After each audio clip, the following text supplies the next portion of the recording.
102 FM, R3.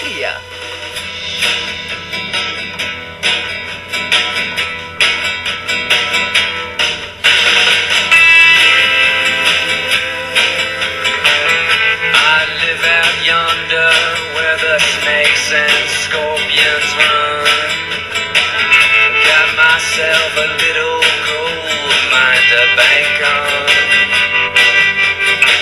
But one day my heart sank when I saw Madam in town.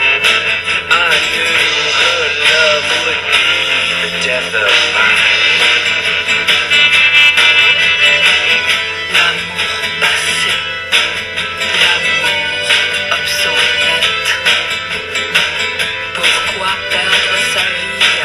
Chercher l'or d'un cœur. Je ne me noierai pas dans ce désert mystique. Je ferme mes comptes et je repars. Do me a favor while I'm hanging here. Και θα πάμε αμέσως στην Κατερίνη για να δούμε την πρωινιά πρωτοβουλία για την ανάδειξη και προβολή των ευαίσθητων υδάτινων οικοσυστημάτων μας, όπως είναι το πάρκο Τιθής. Ένα πάρκο, θα λέγαμε, πρότυπο. Έχουμε μαζί μας έναν από τους υπεύθυνους του πάρκου, τον κύριο Κωνσταντίνο Κουκάρα. Κύριε Κουκάρα, καλησπέρα σας από Θεσσαλονίκη. Καλησπέρα κύριε Καραμπάση. Για εξηγήστε μας, τι ακριβώς είναι αυτό το πάρκο Τιθής που είναι εδώ κοντά μας στους νέους πόρους της Πιερίας. Να βάλουμε λιγάκι τα πράγματα με τη σειρά κυρία Καραμπάση και αν μου επιτρέπετε να ξεκινήσω ως εξής. Όλα αυτά τα χρόνια και από την εμπειρία μας που έχουμε και είχαμε στη διαχείριση των υδάτινων οικοσυστημάτων και ειδικότερα στο πώς θα πρέπει να διαχειριζόμαστε ευαίσθητες και προστατευόμενες περιοχές, διαπιστώσαμε ότι η λογική ή αν θέλετε η πολιτική του μη αγγίζεται, δηλαδή το να μπαίνουν όλες αυτές οι περιοχές σε μια γυάλα και στην ουσία να αποκόπτονται από την τοπική κοινωνία, από τον περίγυρο, από όλους μας, είχε αποτύχει και είχε οδηγήσει όλες αυτές τις περιοχές σε μια εγκατάλειψη, στο περιθώριο και έδινε το περιθώριο αν θέλετε για καταπατήσεις και μια σειρά από παράνομες δραστηριότητες. Έτσι εμείς πιστεύοντας ότι αυτές οι περιοχές για να μπορέσουν να προστατευτούν, για να μπορέσουν να αντιληφθούμε όλοι μας τι πλούτο έχουν, έπρεπε να τις αναδείξουμε και έπρεπε να τις ανοίξουμε στον κόσμο.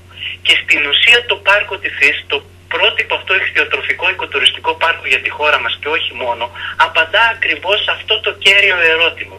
Μετατρέψαμε έναν εγκατελειμμένο υγρότοπο όλα αυτά τα χρόνια, μια προστατευόμενη περιοχή που ήταν μια χωματερή, όπου καλλιεργούσαν παράνομα, ψάρευαν παράνομα, κυνηγούσαν παράνομα, σε ένα οικοτουριστικό προορισμό όπου ο κόσμος πλέον μπορεί να διαπιστώσει πως ένας εγκατελειμμένος υγρότοπος μπορεί να αναδειχθεί και να μάθει γιατί πρέπει να υπάρχει. Δηλαδή, τι ακριβώς μπορεί να δει κάποιος επισκέπτης του πάρκου σας? Κοιτάξτε να δείτε, το πάρκο αναπτύσσεται στον υγρότοπο των νέων πόρων, στην Άβλακα Παπαπουλίου για τους τοπικούς γνώστες, σωστά. Αποτελείται από μια υδάτινη έκταση, κατά 40 με 45% περίπου, στο οποίο λειτουργεί ως φυσικό ιχθυοτροφείο με παραδοσιακές μεθόδους αλίευσης ηλικίας τουλάχιστον 100 ετών, που είναι για το ευρύτερο κοινό αρκετά άγνωστες και έχουν ένα ιδιαίτερο ενδιαφέρον στην αλλιευτική μας παράδοση. Δηλαδή μπορεί κάποιος να έρθει και να ψαρεύσει στο πάρκο? Είναι στις άμεσες προτεραιότητές μας να δώσουμε τη δυνατότητα στον επισκέπτη να μπορεί ο ίδιος να ψαρεύει και να μπορεί ο ίδιος να κάνει ακόμα και βαρκάδα μέσα στο πάρκο. Και να συμμετέχει κιόλας αν θέλει και στη διαδικασία της εξαλίευσης που αναπερίοδο εφαρμόζουμε. Και από την άλλη έχουμε τη χερσαία έκταση, στην οποία αναπτύσσονται μια σειρά από δραστηριότητες αναψυχής και περιβαλλοντικής ενημέρωσης. Έτσι έχει αναπτυχθεί μια πεζοπορική διαδρομή περίπου 1000 μέτρα, όπου μέσα από ενημερωτικές πινακίδες και διάφορες θέσεις θέας που έχουμε διαμορφώσει, ο επισκέπτης πληροφορείται για τον υγρότοπο τι είναι, ποια είναι η αξία τους, σε τι χρησιμεύουν, γιατί πρέπει να τις προστατεύουμε, ποιοι οργανισμοί ζουν, γιατί ζουν τόσο πολύ, τι θα συμβεί αν θα καταστραφούν και τελικά πρέπει να τις προστατεύουμε ή όχι. Και μάλιστα, είναι διδακτικός ο ρόλος σας δηλαδή. Μαθαίνει ο άλλος πώς να αντιμετωπίζει τη φύση, τους υγροτόπους, έτσι. Σωστά, προσπαθούμε λιγάκι να εμφυσίσουμε μια διαφορετική στάση ζωής, αν θέλετε, ένα διαφορετικό μοντέλο ανάπτυξης. Είναι ανοιχτό το πάρκο, κύριε Κουκάρα, αυτή την εποχή?